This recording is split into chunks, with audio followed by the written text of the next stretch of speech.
Today's date is March 20th, 2024.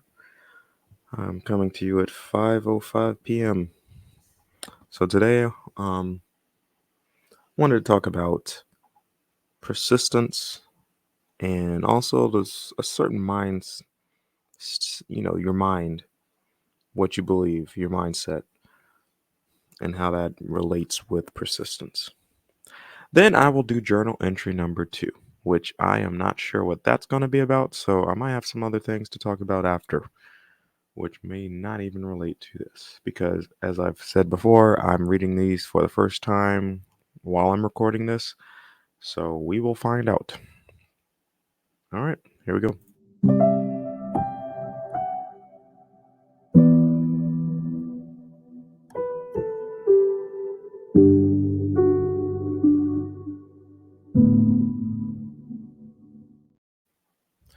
Okay, so there's this thing about persistence where it can really get you through some things. It can really make you,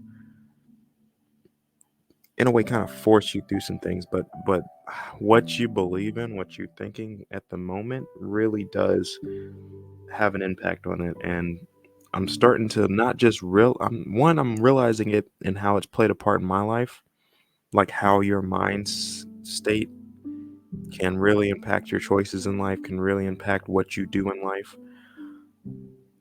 Um, I'm I've had to realize some of the immaturities I've had, some of the decisions I've made that weren't proper. I'm not even talking about my relationship. I'm talking about like just like life decisions, like what I'm going to do in life. Like when I made the decision to go to college, I did not make the proper decision properly at the time. Like I did not. I didn't know what the fuck I wanted to do at all. And I had no direction whatsoever. I was just, hey, I went through physical therapy because I fucked up my shoulder playing football. So let me look into that. That's literally the choice making decision I made. Like that's the thought process that went into that. But one of the reasons that was is because I knew whatever it was I was going to do, I already knew I was going to excel at it. Like that's just because that's because at that point in my life I knew that about me. Whatever I do excel at. So I'll give myself at least that. And I was willing to make that decision early the way I did make it, even though I would have made a completely different decision. I would have gotten into engineering. I would have got into one of those sciences way earlier, or and then possibly even transition into transportation. I'm not even sure if I would have gotten into logistics and truck driving and anything like that. I probably would have invested in it, learning more about it, which is inevitably what I did afterwards. So, because I did do some research, I did look into it before I got into truck driving. So that's why I got into truck driving. Now that decision was a lot more focus based. Like I did have to do a lot more research and all that stuff when I made that decision because it was at a very pivotal point in my life. Um, but persistence, it also relates to dating. So this is very true. One of the dating strategies. Actually, Jason Black referred to it as the praying mantis strategy, and I will say this: it works because one of the things I will say is that's one of the reasons why I stayed with my soon-to-be ex. Um, I was at a point in my life where I was like, okay, you know what? I'm serious. I'm willing to get settled down, and she was there. She was there. It's as simple as that. She was there at that time in my life, at that moment in my life. I was going through a lot of stuff. I got through that, and I was like, you know what? I'm tired of all this bullshit. And I've always hated dating today, because it was stupid. Um, I've always seen it as okay, people will do what they're allowed to do or what they are willing to do, which I later learned was power dynamics. So I was like, yeah, this is this whole thing, like, and then of course all the lying, like, oh, you should do this, you should do that. I'm like, okay, that's not gonna matter because they're gonna do what they want to do and what they can do. Again, power dynamics. So that's why I was like, okay, I'm tired of the dating shenanigans and bullshit. I would like to be more serious in life. I'm trying to go somewhere in life. I'm not trying to do all this bullshit and faking and fronting that I see online. Which even at the time, I knew there was a lot of lying going on online, social media, all that crap. But I was like, okay. I mean, now it's even worse than I thought because I thought at least some of them were at least doing something. I mean, now it's like, okay, none of them are pretty much doing anything. They're all fucking lying. And I'm just like, yeah, this is ridiculous. People are really willing to sabotage their financial everything just to front online. People are actually willing to do that, and the amount of people that are willing to do it, it's preposterous. It's really that ridiculous. But yeah, my ex, she that damn praying mantis strategy, she held her ass on, despite the fuck ups and stuff, and I allowed her to be around. And when I made that decision, when I was ready to make that decision in my life, she was there. So yeah, kudos to her. Persistence was definitely there. She was there. She held on for dear life. That's why, when I tell women, you know, when I talk to them in life, I'm like, yeah, like one of the things you can do, if this is the guy you really want to be with, like, yeah, just be there. Just be around because he will eventually. Now, it might not be now, it might be 10, 15, 20 years from now, but if you're serious about this guy, you're not going to force him into wanting to do something. He's going to eventually come around to it because we all see the benefit of, we all see the other people that do have loving, caring relationships, or at least it seems to be, with their spouses and whatnot. And yeah, he's like, oh yeah, I would like to have that. I want that. And eventually he's going to make that decision. And whatever woman he's with at that moment in his life, she's it. Unless he's already, unless she's just a jump off and he already was like, yeah, this is just a jump off. But when he's ready, then he's like, okay, then I'm going to replace her ass and all that stuff. So, outside of that, of course. But, yeah, that it's like, okay, yeah, I'm ready. She's here. And that's what it is. So now I got those thoughts out. Let me get into this journal as I pop this up on my computer. I don't think I need to put in a password. Nope, I don't have to put in a password. Okay. So I'm almost fubbed up last time because my last journal entry was in fact the first one, but it was entitled Dream. Now this one is called JE1, but it's actually JE2, so I actually have to update that. So JE2, journal entry 2, blow up. Okay. So now we get into the juicy juicies. Let me pause the music so we can get into this. Journal entry number 2. I had an argument last night/morning. Same shit as it has been with my current spouse. Some lingering lie and fallacy about our relationship, entertained with false narratives and an incomplete ultimatum. It may eventually lead to the end of whatever it is we got. I needed to vent, so I called and spoke to my older brother. His wife was just out of knee surgery. I was glad he managed to talk to me. I needed it. Given my potential mental problems, I plan to end each journal with a statement on where my mind is and that I am not mentally ill nor a danger. I am not suicidal. I love my daughter, and I do not wish ill will on my wife. Now, that ends the journal entry. And now I'm thinking about it, I don't even recall what the argument was because there was, as stated in the journal entry, that's usually how it always happens. There's never any solution, there's never any conclusion, oftentimes, because now mind you, whenever I'm in the wrong, I'll admit it. I'll own up to it. But whenever she was in the wrong, it's always okay, let's sweep that under the rug. It never happened type deal. Which obviously there's never any real conclusions to anything when you have that type of mindset. When your mindset is whenever there is a fuck up or a major fuck up, you just try to hide it best you can and then move on. That doesn't that doesn't solve anything. So that much I will say on that. I can't even recall what the argument was. I can kind of assume what it might have been about. It might have been around the time when she was going out and smoking and drinking and all that stuff.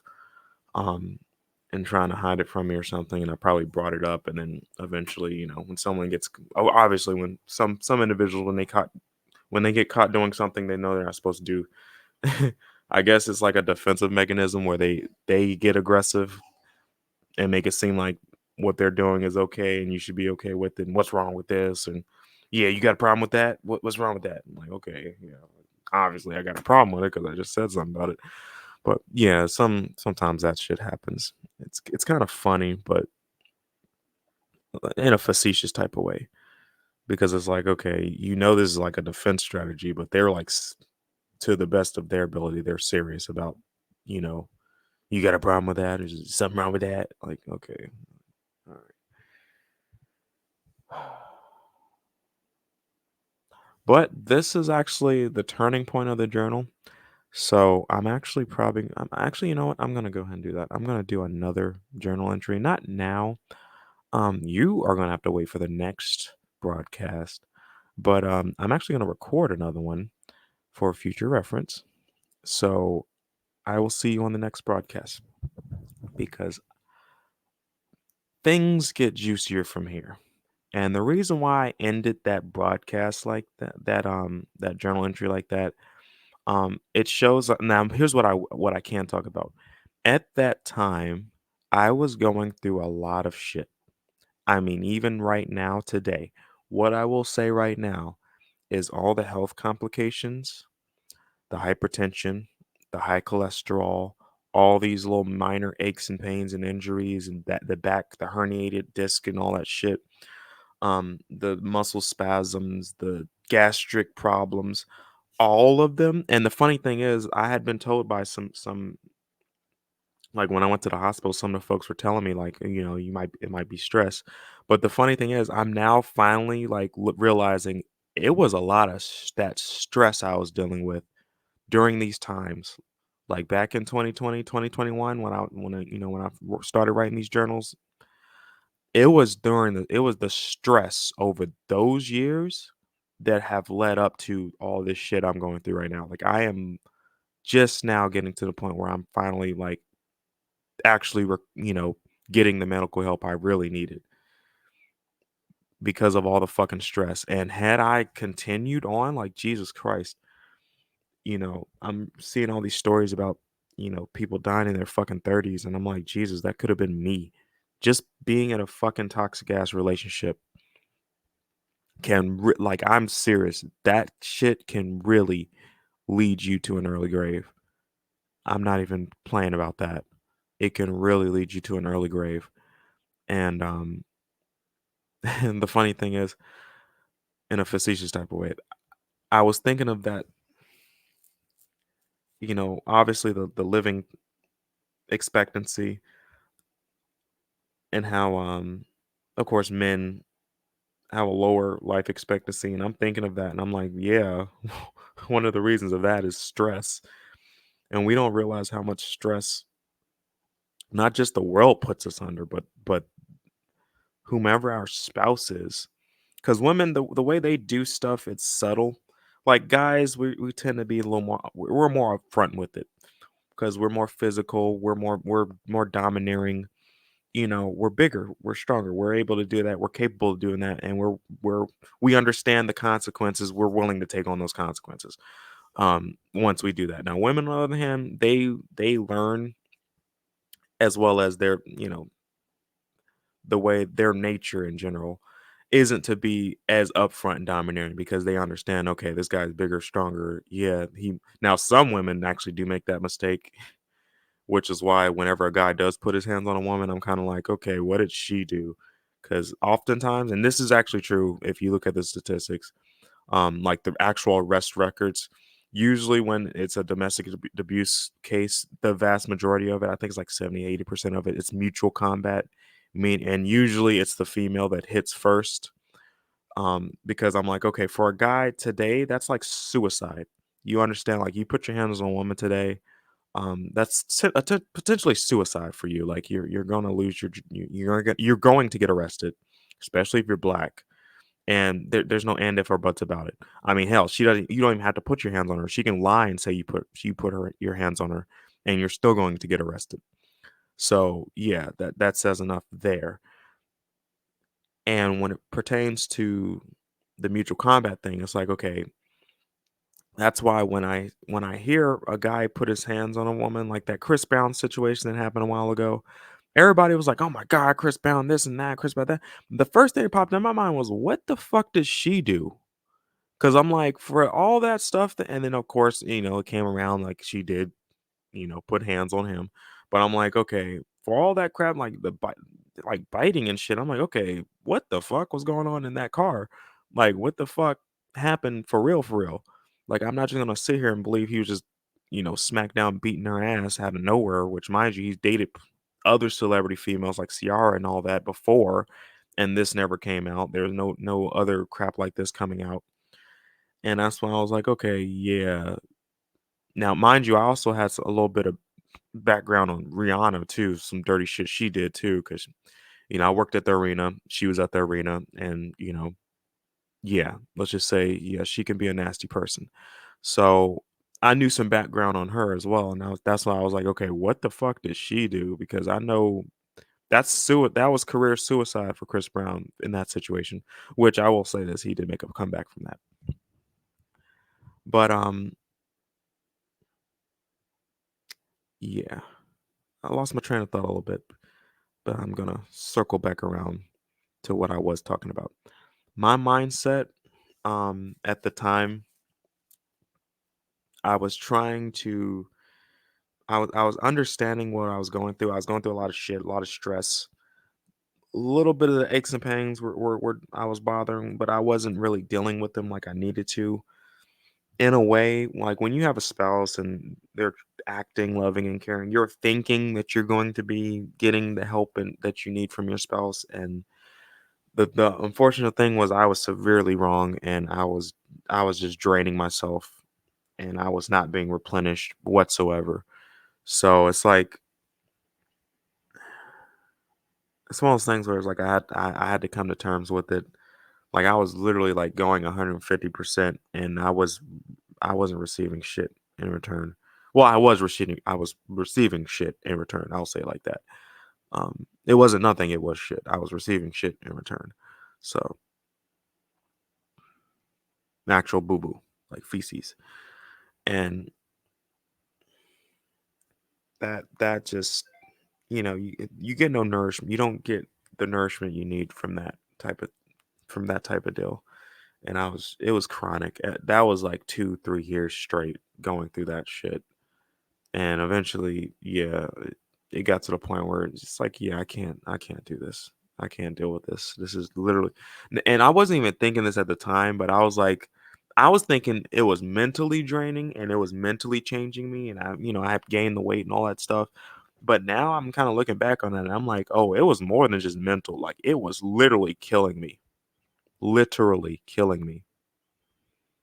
I would go in for checkups, and like I would kind of brush it off, like, oh, your blood pressure's a bit high, like hypertension. I was like, oh, I'm black, and they often get the BMI and stuff gets wrong on me because I got more muscle mass and all that stuff. But I'm like, I kind of just brush it off, like, oh, that's probably just for today, but blah blah blah blah blah blah. I didn't really think much of it, and then now I'm like dealing with all the fucking health problems and issues I'm dealing with now, and I'm like, oh yeah, I was literally dying.